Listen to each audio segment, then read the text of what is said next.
Dictation start हो गई 3 second बाद।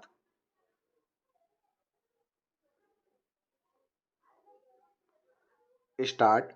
महोदय, इस संशोधन विधेयक को प्रस्तुत करने का प्रयोजन बहुत साधारण है।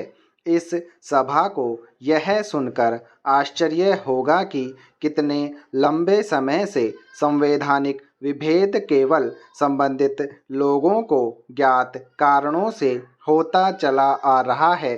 जहाँ तक असम का संबंध है, वहाँ यह भेदभाव पिछले लगभग 150 साल से उस समय से हो रहा है जब चाय बागान लगाने वाले अंग्रेज असम, पश्चिम बंगाल और त्रिपुरा में चाय के बागान लगा रहे थे।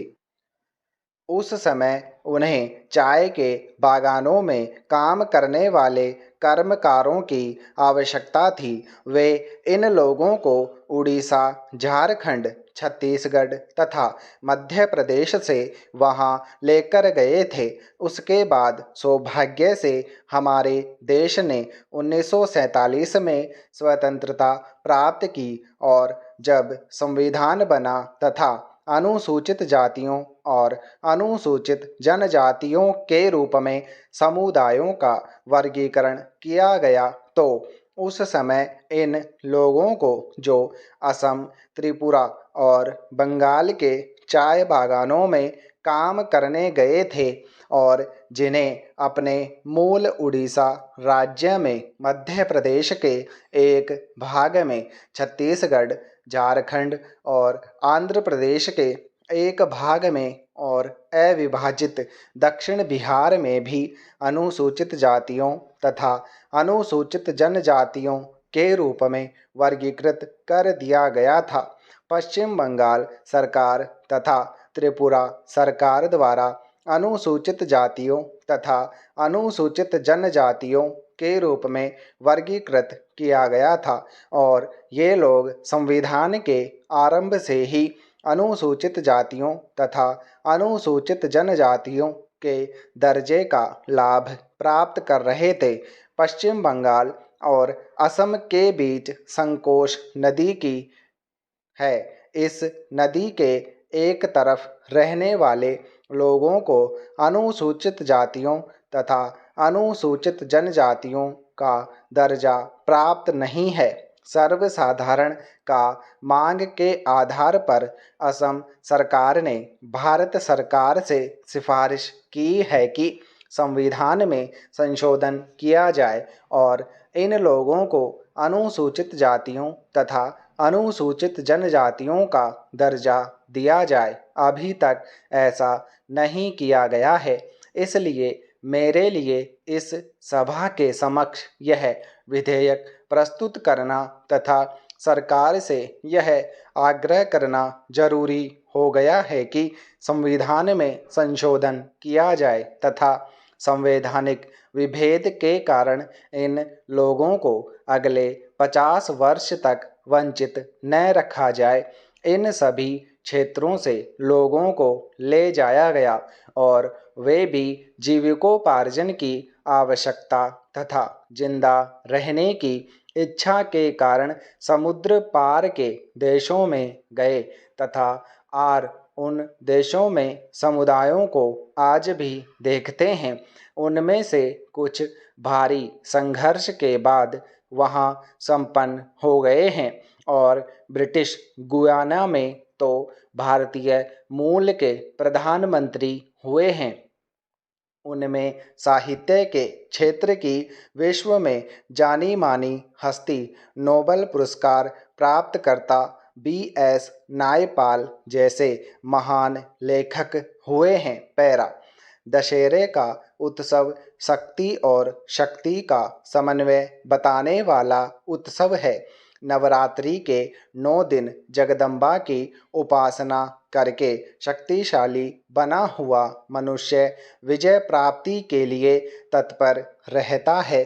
इस दृष्टि से दशहरे अर्थात विजय के लिए प्रस्थान का उत्सव आवश्यक भी है।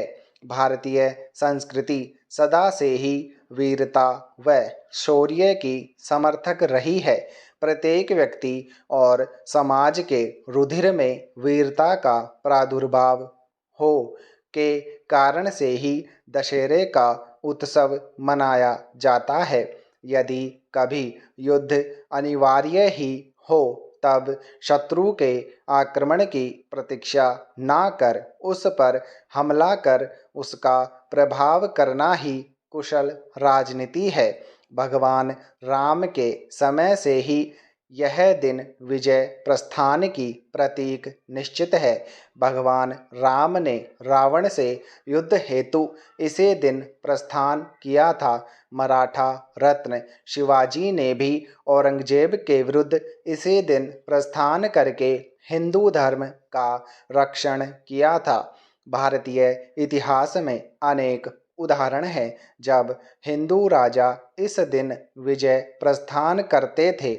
इस पर्व को भगवती के विजया नाम पर भी विजयादशमी कहते हैं। इस दिन भगवान रामचंद्र 14 वर्ष का वनवास भोगकर तथा रावण का वध कर अयोध्या पहुँचे थे। इसलिए भी इस पर्व को विजयादशमी कहा जाता है।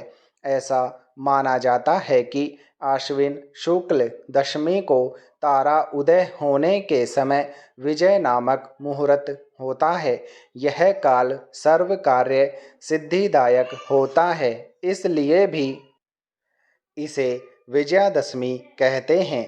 ऐसा माना गया है कि शत्रु पर विजय पाने के लिए इसी समय प्रस्थान करना चाहिए। इस दिन श्रवण नक्षत्र का योग और भी अधिक शुभ माना गया है।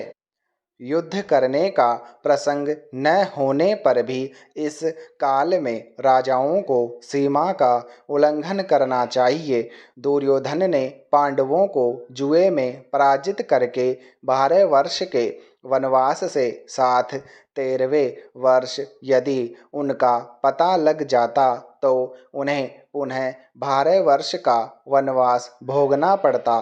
इसी अज्ञातवास में अर्जुन ने अपना धनुष एक शमी पर रखा था तथा स्वयं वृहनल्ला वेश में राजा विराट के यहाँ नौकरी कर ली थी।